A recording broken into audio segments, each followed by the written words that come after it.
Je voudrais vous dire pourquoi on s'est intéressé en particulier à ces relations urbain-rural. Alors comme on m'a interpellé à la pause sur le caractère provocant de cette slide, je vais essayer de l'éliminer tout de suite. Effectivement, on est parti du constat que les territoires ruraux et urbains étaient complémentaires dans la transition énergétique. Il n'est pas question de réduire les territoires ruraux à des seuls producteurs d'énergie, mais le fait est qu'il y a plus de potentiel de maîtrise de la demande, de réduction des consommations d'énergie dans les zones urbaines, parce qu'il y a de gros enjeux sur l'habitat, le tertiaire, la mobilité.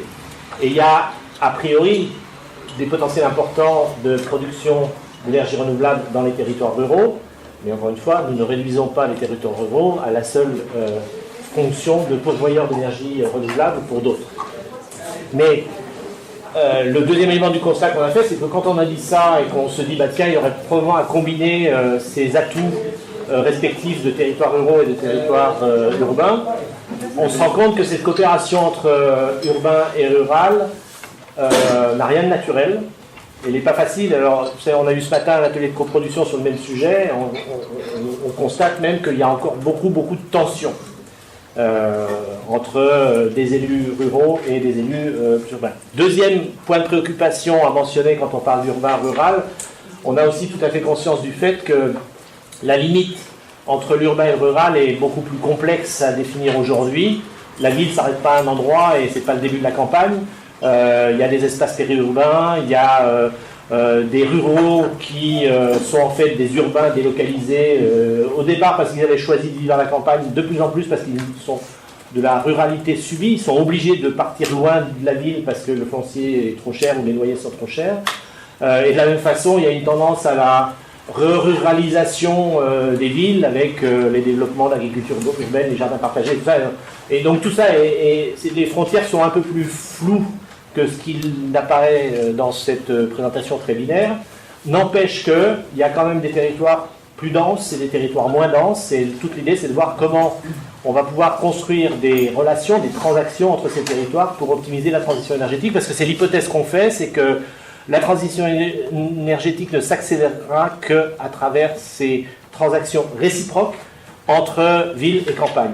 Réciproques parce que s'il n'y a pas des intérêts partagés, s'il n'y a pas un jeu gagnant-gagnant, s'il n'y a pas justement cette réciprocité dans l'échange, ben évidemment ces transactions elles ne dureront pas très longtemps.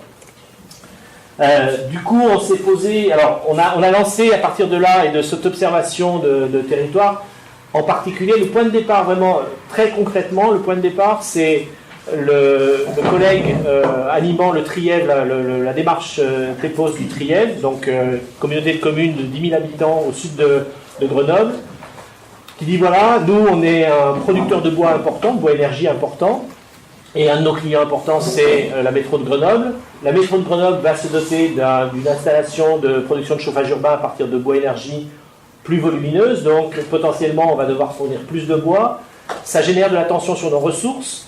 On est à la fois intéressé mais préoccupé. Et comment on va aborder cette question-là? D'autant que par ailleurs on a d'autres besoins sur lesquels on voudrait que la métro nous aide. Et quand ils ont été voir la métro en première instance, la métro leur a dit vos besoins c'est de la mobilité, mais nous nos enjeux de mobilité ils sont ailleurs, donc on ne va pas vous aider tout de suite là-dessus.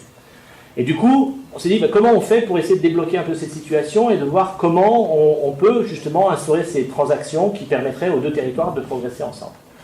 Donc on a lancé ce programme de recherche-action. Alors, recherche-action, ça fait un peu pompeux, je préférerais dire exploration méthodologique, je ne sais pas, mais en tout cas, on sent qu'il y a un vrai sujet, on sent que beaucoup de gens sont intéressés à cette question-là, et en même temps, personne ne sait vraiment comment monter ces relations de manière facile, prospective et productive aussi, au sens de contribution à la transition. Du coup, on s'est appuyé sur des chercheurs aussi, des gens qui travaillent sur les logiques territoriales. On a maintenant un partenariat avec Martin Vanier et l'UPEC, le Lab Urbain de l'Université de Paris-Est Créteil. Martin Vanier doit arriver dans quelques minutes, puisqu'il est arrivé par le train à 14h, pour nous rejoindre. Et c'est un peu notre référence scientifique sur le sujet qui nous interpelle sur des choses qu'on dit qui ne seraient pas tout à fait en lien avec les bases scientifiques sur lesquelles on est censé s'appuyer. Nous, on s'intéresse particulièrement à trois questions. La première, c'est l'idée de révéler les interdépendances entre territoires, urbains et ruraux. et de caractériser les transactions qui existent ou qui seraient nécessaires justement pour faire vivre cette transition énergétique sur un territoire plus vaste. La deuxième question, au-delà du fait de la révélation de ces interdépendances, c'est la mesure de la qualité et de la réciprocité de ces transactions. Qu'est-ce qu'il y a dedans? Qu'est-ce qu'il y a dans ces échanges? Et est-ce qu'ils sont effectivement réciproques, équilibrés?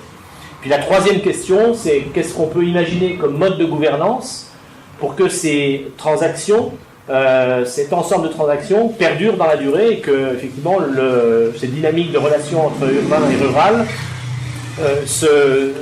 s'installent dans la durée et permettent effectivement d'être un vrai accélérateur de la transition énergétique territoriale. Avec pour nous un objectif très précis, très concret. On n'est pas là pour sortir une thèse tout le respect que j'ai pour les thèses, mais nous l'idée c'est vraiment de sortir des recommandations opérationnelles pour les territoires qui sont nos clients et nos partenaires dans cette animation de la transition énergétique. Alors, je disais qu'on a commencé ce travail il y a à peu près 1 an et demi, 2 ans, un peu dans cet aller-retour entre regarder ce qui se passe sur les territoires, réunir des chercheurs, essayer de théoriser un peu tout ça pour voir comment on avance. Au départ, on a trois concepts. L'interterritorialité, en gros, qui dit que aujourd'hui, c'est pas dans les territoires, mais entre les territoires que va se jouer la transition énergétique. Martin Vanier, qu'on ira vous accueillir. Le deuxième concept, c'est celui de la réciprocité, avec cette idée qu'il faut que ces transactions qu'on cherche à construire, elles soient équilibrées, qu'elles permettent aux deux parties de s'y retrouver. Et le troisième, c'est celui, alors le terme est peut-être un peu plus barbare, c'est l'hybridité ou l'hybridation. C'est de se dire qu'effectivement, si on reste cantonné sur le champ des matières énergétiques, on ne va pas y arriver. Il va falloir trouver un peu des modes un peu plus compliqués, un peu plus complexes, un peu plus sophistiqués d'échange, associant des enjeux énergétiques et peut-être d'autres enjeux. Et vous allez voir que on avance assez vite là-dessus.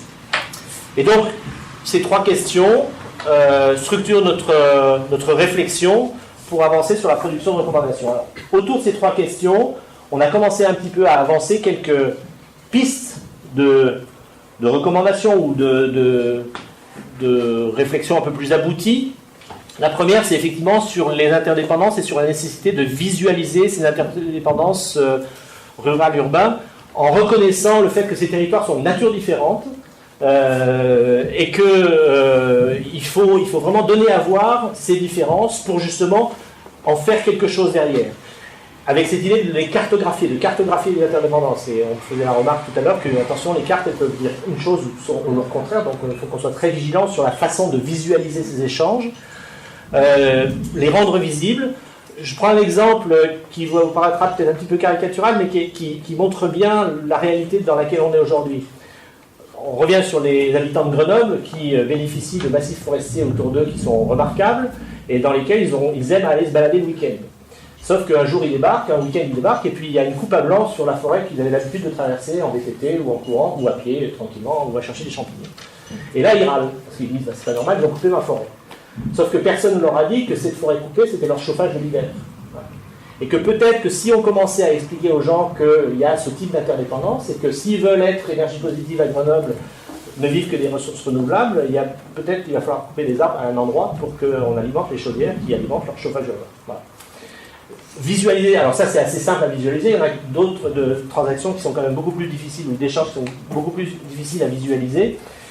Et on fait l'hypothèse que de visualiser ces interdépendances va permettre en quelque sorte une sorte de renversement des perceptions. C'est-à-dire qu'aujourd'hui, et on le dit y compris dans les discussions qu'on a pu avoir, y compris ce matin, il y a les gros et les petits, il y a les grosses villes et les petits ruraux. Et en fait, cette idée de mettre en évidence ces interdépendances, ça peut être aider à renverser la perspective et que finalement, la ville est très dépendante des territoires voisins pour son alimentation, pour ses espaces récréatifs, pour son énergie aussi, et que du coup, c'est plus tout à fait la même chose. C'est plus les services c'est plus les territoires ruraux au service de la ville, c'est les territoires ruraux qui sont partenaires de la ville dans d'autres choses. Et je vous livre en direct les travaux de l'atelier de ce matin sur cette question-là. Vous avez à gauche l'espace rural, un peu caricatural, je le reconnais, à droite l'espace urbain, également un peu caricatural. Et on s'est rendu compte qu'il y avait effectivement des habitants de la zone rurale qui venaient chercher de la qualité en zone rurale, qui n'allaient plus complètement en zone urbaine, qui venaient travailler dans la zone urbaine, qui donc génèrent de la plus-value dans la zone urbaine, que par ailleurs les entreprises de la zone urbaine s'appuient sur l'attractivité du territoire et Alexandre nous mentionnait effectivement que les cadres, ils ne sont pas invités à voir tout de suite le centre-ville, mais plutôt les beaux paysages autour. Et que donc, il y a vraiment quelque chose à penser sur la complexité de ces interrelations, et qu'à partir de là, on pourrait imaginer que les acteurs urbains soient aussi des investisseurs sur la zone rurale pour créer de l'activité, de l'emploi, sans pour autant dégrader les paysages, pour être dans cette transition énergétique augmentée des espaces ruraux et des espaces urbains. Deuxième piste qu'on a observée sur toujours cette question de la visualisation, il faut arriver à quantifier, à qualifier. Quantifier parce qu'il y a des choses qu'on peut mesurer, les tonnes de bois, les gigawatts d'électricité renouvelable ou quoi que ce soit, mais il y a des choses qui sont aussi plus immatérielles, les flux d'investissement, le transfert d'ingénierie, la mutualisation de services, des choses comme ça, voire même la générosité d'acteurs qui sont prêts à penser la solidarité entre l'espace urbain et l'espace rural. Qu'on bute aussi sur ces questions-là, sur la cohérence des données. C'est assez trivial, mais malheureusement, un des sujets à débugger, c'est de parler tous le même langage pour pouvoir faire des cartographies précises de ces échanges.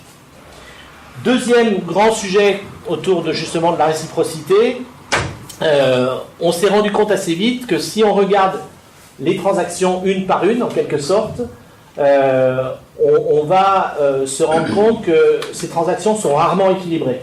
Une transaction, elle se fait toujours un peu, il y a toujours un peu gagnant et un peu perdant. Et que pour créer de la réciprocité, il va falloir faire ce qu'on appelle des paniers de transactions. C'est plusieurs transactions. Sur celle-là, moi, je perds un petit peu, mais sur l'autre, je gagne un peu. Et mon partenaire, c'est un peu l'inverse. Et donc, l'ensemble devient bénéfique pour les deux. Du coup, c'est un peu plus compliqué, évidemment, mais c'est plus intéressant aussi à construire.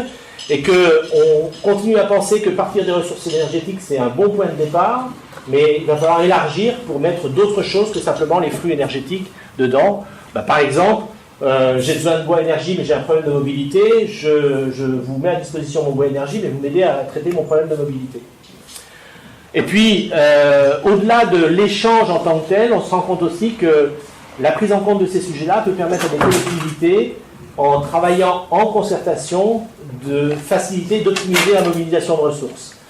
Et je pense que c'est un point qui est extrêmement important, c'est-à-dire que on le sent très bien, la transition énergétique, l'idée qu'on soit tous les POS, les régions énergie positive et tout ça, c'est super, mais en même temps, on voit quand on commence à regarder les chiffres que ça ne va pas être si facile que ça, et qu'il va falloir chercher tous les secteurs, tous les gains, et en particulier optimiser au maximum, et que justement ces coopérations, elles doivent être tournées vers l'optimisation de la valorisation de ces ressources. Et puis deuxième constat important sur le sujet, c'est que la relation bilatérale entre une agglomération et un espace rural ne va pas suffire, et qu'il va falloir faire des pools d'acteurs, en quelque sorte, des pools de collectivités qui vont travailler ensemble, combiner les ressources de plusieurs territoires ruraux autour d'une agglomération, mais aussi donner un rôle peut-être à l'agglomération de facilitateur de relations entre les territoires ruraux pour toujours optimiser, valoriser ces ressources. Donc passer plutôt d'une approche bilatérale à une approche multilatérale, ce qui amène à identifier des critères, des indicateurs de sélection, entre guillemets, des territoires qui rentreraient bien dans une coopération productive, parce qu'on voit bien qu'il y a des territoires où ce sera plus simple et puis d'autres plus compliqués. Et puis, alors je vais seulement faire tiquer Martin, parce qu'on raisonner le territoire pertinent, c'est pour ça que je le mets entre guillemets, parce que Martin me dit souvent qu'il n'y a pas de territoire pertinent, il y a des projets pertinents, mais bon, il y a un moment où quand on regarde la disponibilité en bois, il faut savoir si on le regarde à l'échelle de l'EPCI, à l'échelle de l'agglo, à l'échelle des 3 agglos ou des 2 EPCI avec lesquels on travaille, ou à l'échelle de la région. Enfin, il y a un moment où il faut qu'on trouve une limite géographique pour évaluer les ressources disponibles ou pas. Et puis sur les questions de gouvernance au sens large du terme, on se rend compte qu'il va falloir instaurer un mix politique le plus adapté. Alors là, je reprends aussi la terminologie que nous a proposé Martin Vanier lors de notre dernier séminaire.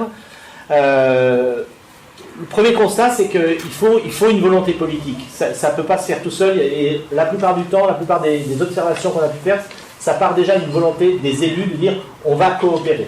Alors ils ne savent pas toujours exactement dans quel sens est-ce qu'ils mettent dans la coopération, mais ils se rendent bien compte que cette relation entre les territoires urbains et les territoires ruraux est quelque chose qui peut porter des choses, des perspectives intéressantes, ce qui amène justement à identifier les intérêts à agir entre ces deux types de territoires. Et également à reconnaître les valeurs qui fondent un projet de territoire associant urbain et rural. Le bassin grenoblois, qualité de la vie, ok, peut-être c'est peut-être une idée intéressante. Bordeaux Métropole, qui est un autre terrain sur lequel on travaille, c'est plutôt la métropole européenne, mais qui fait profiter de son rayonnement européen à d'autres territoires autour. Voilà, c'est un fondement politique, ça pourrait être ça, par exemple. Et puis, une vraie appropriation par les élus passe aussi probablement par le fait que des élus soient en charge de ces coopérations et de cette interterritorialité, ce qui n'est pas du tout évident, mais on voit que dans les collectivités où ça avance plus vite, il y a des élus qui sont vraiment en charge du sujet et qui ont un vrai mandat sur cette question-là. Et puis, dernier point, c'est qu'on se rend compte que ces coopérations, elles émergent sous des formats très très divers et qu'il n'y a probablement pas la bonne solution, il y a plutôt des façons de faire un peu différentes, mais certainement de partir des projets et des acteurs est un mode opératoire plus concret, plus productif, et qui permet ensuite de passer à l'échelon du cadre juridique, en ayant conscience du fait qu'on avance dans un environnement qui n'est pas complètement calé juridiquement, où il y a peut-être plus d'interdits que d'options possibles, et qu'il va falloir un peu naviguer dans les zones grises de la réglementation pour pouvoir avancer. Ce qui amène à combiner gouvernance et gouvernement. Gouvernance, c'est tous les modes de fonctionnement des acteurs, les projets, la conviction, le fait qu'on fait en sorte que les différents types d'acteurs travaillent ensemble.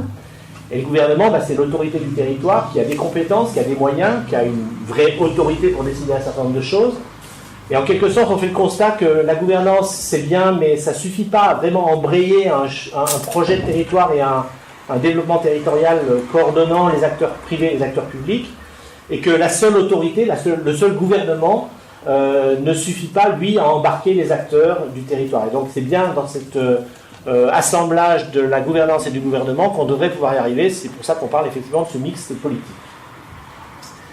Voilà, nous, ce qu'on a commencé à décrypter un peu dans ces relations. C'est un peu théorique, je reconnais qu'à 14h30, au moment de la pause post-prandiale, c'est un peu rude à entendre, mais c'est pour poser le paysage. On va venir après sur des exemples plus concrets, mais je voulais laisser la parole à Esther pour avancer sur la présentation de l'approche nucléaire sur le sujet. Oui, qui est tout à fait en phase et complémentaire. On n'a pas commencé à faire croire qu'il y a énormément de débats. En fait, le débat, il est dans le sujet. Nous, on travaille aussi sur les coopérations urbaines-rurales dans la transition énergétique. À la base, on a plutôt un prisme territoire ruraux en étant animateur du réseau France, naturellement. Mais il se trouve qu'on a travaillé récemment sur le concept de ville 100% énergie renouvelable. On a des villes, en particulier la ville de Paris, qui se sont donné comme ambition de devenir 100% renouvelable à 2050 en n'ayant pas le potentiel physique pour réduire suffisamment leur consommation et les couvrir par des énergies renouvelables. De ce point de vue-là, il y a effectivement un enjeu politique et physique à résoudre, et c'est vrai aussi pour des régions comme la région Île-de-France qui, selon ses calculs, ne peut pas non plus, en raison de l'hypertrophie parisienne, atteindre facilement cet objectif politique. Et quand on se pose à l'échelle de la France, on a forcément la complémentarité entre l'espace urbain et rural dont on a parlé. À partir de là, on est venu à s'interroger, avec notamment la ville de Paris, comment on pouvait travailler sur cet objectif, qu'est-ce que ça signifie pour des territoires ruraux d'exporter aussi de l'énergie, sachant qu'eux-mêmes sont en général peu avancés dans leur transition énergétique objectivement par rapport à si on se donne un objectif TEPOS. Du coup, on a un petit peu balayé les retours d'expérience qu'on pouvait trouver et à quoi aujourd'hui ressemblaient les coopérations urbaines-rurales dans l'énergie. Là où on se positionne un petit peu différemment de ce qu'a présenté Bruno, c'est qu'on est moins, on n'est pas resté que sur l'entente purement politique entre deux collectivités. On a regardé en fait tout ce qui faisait l'association d'un espace plutôt urbain et d'un espace plutôt rural dans l'énergie. On en est venu à cette sorte de grille qui reprend beaucoup de choses qui ont été dites, donc je ne vais pas passer trop de temps, mais en gros on a identifié, si on fait trois grandes catégories, ce qui relève de la planification et de la coordination, plutôt de l'animation de territoire, etc. Ce qui relève plutôt de la mutualisation et ce qui relève plutôt des échanges, en particulier financiers. Donc, qui n'est pas tout à fait pareil que ce dont tu as parlé juste avant. Pour ce qui est de la planification, effectivement, donc la structuration de filière bois évidemment, mais aussi par exemple méthanisation, mais ça peut être aussi de la filière de maîtrise de l'énergie, c'est-à-dire de la filière de rénovation. On a tout ce qui est gestion des flux de personnes, avec les transports mobilité, mais aussi flux de matière, économie circulaire, avec tout ce que ça suppose en organisation logistique, chiffrage des flux, donc ça on en a aussi parlé. Et effectivement la planification partagée. Donc là ça peut relever du projet de territoire, du plan climat, de l'aménagement, il y a beaucoup de choses. qui recouvrent donc un territoire, qui recouvrent des territoires hétérogènes. Ce qui relève de la mutualisation, donc tout ce qui est effectivement prestations communes, études qui sont achetées ensemble en fait par des territoires urbains et ruraux, mais surtout qui sont conduites sur ces deux territoires. Par exemple, une étude de méthanisation justement qui va étudier les potentiels. Tout ce qui est mutualisation d'ingénierie, aujourd'hui en fait on se rend compte que plutôt que des contrats directs entre collectivités, on passe par des acteurs tiers, parce que c'est beaucoup plus simple d'avoir une société d'économie mixte ou une agence locale de l'énergie, où chacun va mettre au capital ou subventionner pour avoir cette mutualisation. Et enfin, des dispositifs communs d'animation.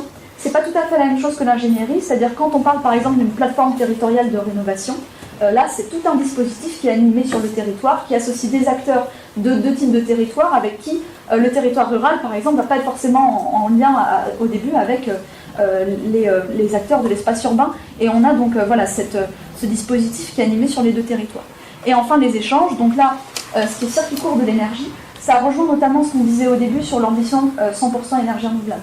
Comment par exemple la ville de Paris peut acheter de l'énergie renouvelable à l'extérieur de son territoire et la comptabiliser dans son plan climat, tout en prouvant que ça vient bien de ce territoire-là avec qui elle a contractualisé politiquement, etc. Il y a tout un enjeu aussi au niveau de la justification politique de l'action. Si on développe, si on achète de l'énergie à un endroit, pourquoi cet endroit, etc. Et aujourd'hui, il y a une contrainte dans les achats publics, puisque les règles de concurrence européennes, évidemment, vous empêchent de restreindre votre achat d'énergie à 100 km autour de vous. C'est absolument impossible, c'est discriminant. Et du coup, en général, il y a un peu de louvoiement en passant par des agrégateurs ou en posant des exigences dans le marché qui permettent de sélectionner un petit peu mieux, mais voilà, c'est un petit peu... le cadre n'est pas propice. Le financement citoyen et participatif, donc on a évoqué aussi, j'en rajoute pas. Et enfin, le co-investissement, c'est-à-dire un espace urbain, une collectivité urbaine et une collectivité rurale qui investissent ensemble, notamment dans des unités de production d'énergie. Et aujourd'hui, ça passe encore une fois plutôt par des opérateurs tiers, donc des sociétés d'économie mixte qui vont être soit faites au niveau régional, mais dans ce cas-là, c'est la région qui joue ce rôle d'équilibre des territoires et on n'a pas nécessairement de coordination, de coopération politique explicite entre deux entités avec leur propre pouvoir politique et décisionnaire, ou bien des sociétés qui sont partagées entre territoires, entre deux territoires voisins, ou qui sont faites à l'échelle, par exemple, d'un pays, etc. Oui, dans la mutualisation d'ingénierie, j'ai mentionné les ALEC, mais il y a aussi, bien sûr, tous les territoires de projet, PNR et pays, qui peuvent aussi jouer ce rôle. Voilà un petit peu dans ce qu'on avait identifié. Et les points clés d'attention, donc il y en a qui rejoignent aussi ce qui a été dit, donc je ne vais pas m'étendre. On a parlé de la complémentarité des bénéfices mutuels. Quelque chose qui est significatif pour nous, c'est que dans la temporalité, on a l'impression qu'aujourd'hui, en fait, les territoires ruraux ne sont pas suffisamment avancés dans leur transition énergétique à l'échelle nationale pour être en mesure de proposer, notamment en termes de fourniture d'énergie, quelque chose de palpable pour les villes, quoi. En fait, aujourd'hui, le déséquilibre est tellement fort en matière d'ingénierie, de capacité d'action, de pouvoir politique, qu'en fait, on se demande s'il ne faut pas commencer par la solidarité. Et en fait, si les territoires urbains n'ont pas un premier pas à faire de ce point de vue-là, en direction des territoires ruraux. Ensuite, donc j'ai insisté sur le rôle des opérateurs énergétiques et tout ce qui est structure d'accompagnement, qui en fait sont aujourd'hui les véritables opérateurs concrètement qui obtiennent beaucoup de résultats dans ce domaine et qui ne sont pas nécessairement visibles politiquement. Et enfin, l'importance en fait d'avoir des espaces évidemment de rencontre et de dialogue entre élus, parce qu'aujourd'hui, autant c'est vrai pour les techniciens au niveau régional, les techniciens des espaces urbains et ruraux se rencontrent de plus en plus. Les élus, c'est pas nécessairement le cas s'il n'y a pas par exemple de SCOT ou de choses comme ça qui peuvent permettre ça. Et sinon, donc, les points de vigilance, c'est que on avait justement on a parlé de ces espaces urbains qui, avec le redécoupage de la carte intercommunale, sont en fait plus du tout si urbains que ça, et qui ont encore du mal politiquement à prendre possession de leurs ressources et de leur territoire et de leur potentiel d'action, et de valoriser déjà leurs propres ressources. Il y a un enjeu d'abord de l'intégration intercommunale, du projet de territoire propre à ces nouveaux territoires, avant de pouvoir espérer coopérer de manière efficace. Et enfin, il y a toujours un enjeu de concurrence territoriale, y compris Et en fait, ça apparaît souvent dans un deuxième temps, c'est-à-dire qu'il peut y avoir une volonté politique de coopération, on s'entend sur un projet commun, etc. Quand il s'agit de savoir où on va installer l'unité de production qui va rapporter des taxes, ça commence à être un peu plus tendu. Et en fait, ces concurrences-là, elles peuvent exister donc soit à cause de l'opportunité, mais aussi avec tout évidemment un historique, voilà, un culturel, et puis le problème des interlocuteurs toujours qui ne fonctionnent pas ensemble. Et en fait, on ne peut pas simplement dire il faut la dépasser, quoi. Il y a un moment où si cette coopération ne fonctionne pas dans ce domaine-là, ben, peut-être qu'il faut chercher ailleurs, il faut chercher un autre partenaire, il faut chercher autre chose. Mais il n'y a pas simplement, on ne peut pas simplement se soumettre à la nécessité de l'échange de flux énergétiques, quoi. Il y a un moment où ça reste de l'humain. Voilà un petit peu ce que j'avais à dire. Merci.